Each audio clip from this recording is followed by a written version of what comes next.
Welcome to India next. Jammu Kashmir ఎన్నికలలో సరికొత్త రాజకీయ సమీకరణాలు చోటు చేసుకుంటున్నాయి. గతంలో కొన్ని దశాబ్దాలుగా వేర్పాటువాదం, ఎన్నికలను బహిష్కరించడం వంటివి సాధారణంగా కనిపించే జమ్మూ కాశ్మీర్లో ఇప్పుడు గణనీయమైన మార్పు కనిపిస్తోంది. ఎన్నికలను బహిష్కరించిన వారే ఇప్పుడు ప్రజాస్వామ్యాన్ని గౌరవిస్తూ ఎన్నికలలో పోటీ చేస్తున్నారు.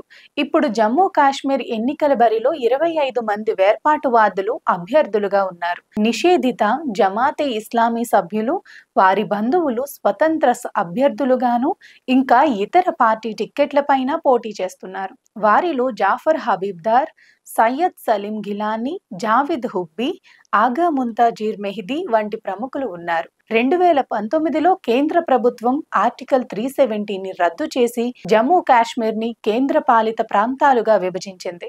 అప్పటి నుండి ఇక్కడ రాజకీయ పరిస్థితులు మారాయి. చాలా మంది వేర్పాటువాదులు ప్రజాస్వామ్యం వైపు మొగ్గు చూపుతో భారత ప్రభుత్వ సార్వభౌమాధికారాన్ని గుర్తించటం మొదలుపెట్టారు. ప్రస్తుత ఎన్నికలలో కాంగ్రెస్ పార్టీ పాకిస్తాన్ అనుకూల ఎన్సీపీకి మద్దతు ప్రకటించింది. ఈ నేపథ్యంలో కాంగ్రెస్, బీజేపీ మధ్య హోరాహోరీ పోరు కాశ్మీర్ రాజకీయాలను ఎటువైపు తిప్పుతుందో చూడాలి.